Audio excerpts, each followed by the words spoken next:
If you like loaded baked potatoes, then you're going to love this loaded cauliflower casserole. It's healthy and delish. Stay tuned to Datitude BBQ and more. You don't want to miss this. Datitude barbecue and more. Datitude barbecue and more.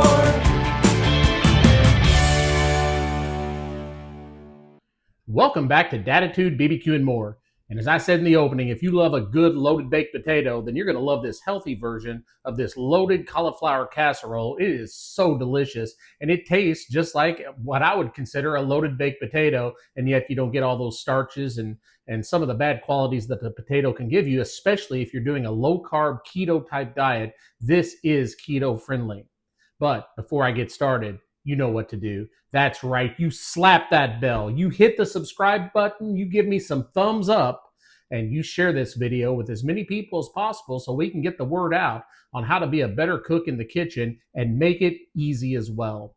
And I also want to give a huge shout out today, to all the new subscribers to this channel. This channel continues to grow with the help of you. That's the only way it can grow. So thank you so much for the new subscribers. This video is dedicated to you, and just continue sharing the videos and giving some thumbs up so we can get this out on the algorithm and get this channel growing more and more every day. I'm so thankful for all you guys that are tuning in to watch. So we're going to go ahead and get started. And all we need to do first is roast the cauliflower. Now, we're going to do it in the oven. Now, you could do this, I guess, on the grill as well, or on the smoker, but I'm going oven only today. I have it preset for 450 degrees Fahrenheit, and I'm going to roast the cauliflower for roughly 25 to 30 minutes. Then I'm going to bring it out, and we're going to do the rest of the cooking. So 450 degrees for about 25 to 30 minutes, but we have to prepare the cauliflower first. You can see I have a bowl of cauliflower here on the secondary camera. You can see that. I've got some pepper and salt, and I'm using that pink Himalayan salt. And I've got roughly about 2 to 2.5 tablespoons of melted butter. Again, I use Kerrygold only because I feel like it's the best and it's the healthiest. So anyway, I'm going to go ahead and put the butter in the bowl. I'm going to go ahead and sprinkle in the salt and pepper. And then I'm just going to put in the cauliflower. And from there, guys, it's so easy. All we're going to do is we're going to put on the lid. We're going to shake it. Remove the lid. You can see on the secondary camera that the butter and the spices have coated the cauliflower. And I also would like to say that I am using parchment paper once again on this baking sheet. Again, it just makes it easier to get those off after they're roasted instead of them sticking to a pan. And I'm going to put those in a uniform way on the pan, spread them out just a little bit. And there you go. I'm going to make sure that everything looks good before we put it in the oven. And in fact, everything looks fantastic. So I'm going to go ahead and stick these in the oven for about 25 to 30 minutes. When they're finished roasting, I will get them out and we will continue on. I'll see you again soon. All right, welcome back. The cauliflower has indeed roasted. It was in there for about 26 to 27 minutes before I took it out. So again, anywhere between 25 and 30 minutes.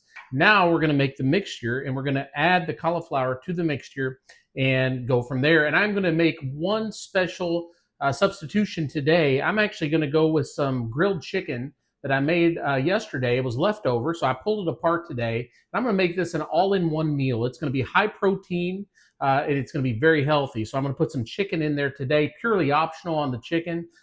Actually, I've never made it with the chicken before, but I decided, hey, what the heck, might as well go ahead and give that a try and see how it works, because I'm a big protein eater, so why not? So first thing I want to do is introduce you to the ingredients today. Now, the full ingredients will be down below. You'll be able to know all the measurements and things like that. I have heavy whipping cream. I have sour cream. I have real bacon that I have made into bacon bits. I have some jarred minced garlic, but if you want to go ahead and cut some cloves yourself, you can. I have some green onion. I have some sharp cheddar cheese. And I have what I said, I pulled apart the grilled chicken from yesterday. So first things first, we're going to go ahead and we're going to put the heavy whipping cream in the bowl. Put that off to the side. I'm going to spoon in the sour cream. Make sure you get it all off of there, or as much as you can off of there. Set that off to the side. We're going to take the trusty whisk. We're going to whisk all that together. We want to make sure we get a nice mixture going in there. Now, I will say I used the same bowl that I used earlier. I did wash it out, however. All right. Next up, we put the whisk away. We're going to add about half of the cheese because we're going to leave some of the cheese to sprinkle on top. So I'm going to go about half of the cheese. We're going to go about half of the green onion. I'm also going to go with about half of the bacon. I'm going to go with roughly 2 teaspoons of the jarred minced garlic. And I'm going to throw in some chicken on this today. Doesn't have to be a whole lot. And then I'm going to put in the cauliflower that has been roasted.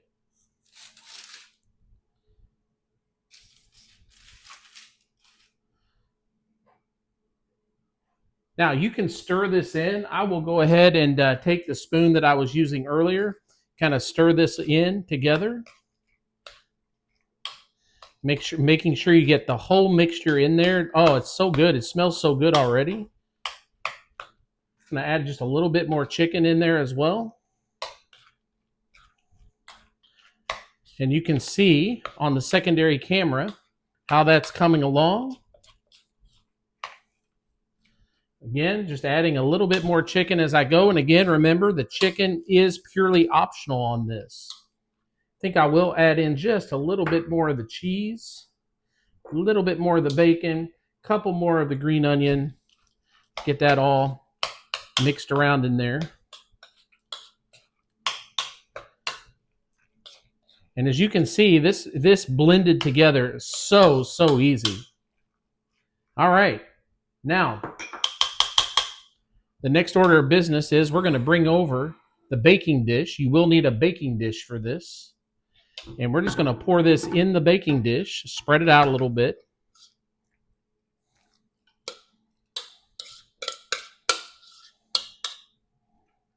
Oh, yeah. Once I get all this put in there,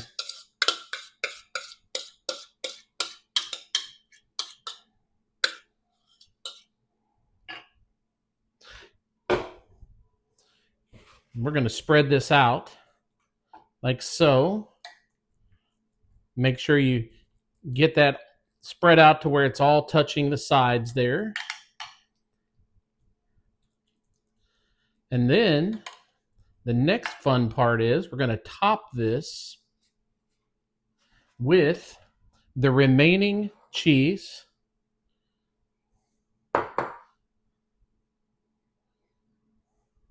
And you can add more cheese to this if you'd like. And we're going to top it off with a little bit more of the bacon.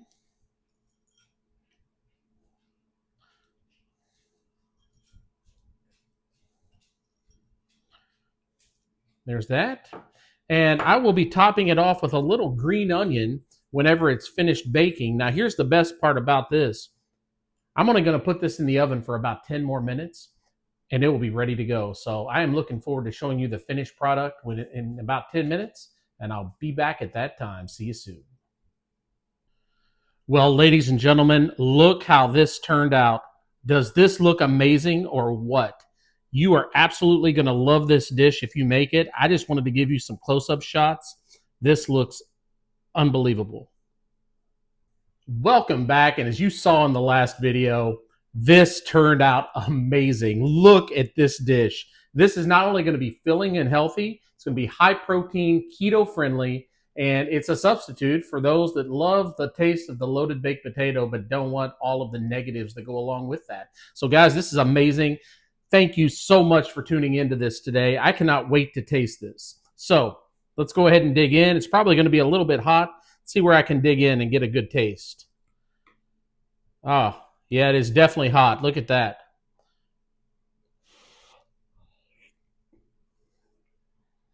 Mmm. Oh, yes. Oh, creamy, rich, cheesy, that little taste of chicken in there. It's just an overall 10 out of 10 dish. I would highly recommend you make this. And listen, if you do make this or any other recipe that I put out there, please go ahead and put it down in the comments and let me know how it goes, because this right here is super tasty and so easy to make. So with that being said, that's the end of this video. Again, before we leave, you know what to do. You slap that bell, you hit the subscribe button, you give me some thumbs up, and you share this video so we can get the word out there. I also want to take this time real quick to just remind everyone, this is purely an amateur cooking channel. This is for fun, and I don't take myself seriously, and I certainly don't take the channel seriously. I just like to have fun and kind of show you how I like to cook around the house. So with that being said, I'm not sure what I'll do next time on the videos. If you have any suggestions to anything you'd like to see, also put that in the comments. And I'll see you again next time on Datitude, BBQ, and more. Datitude barbecue.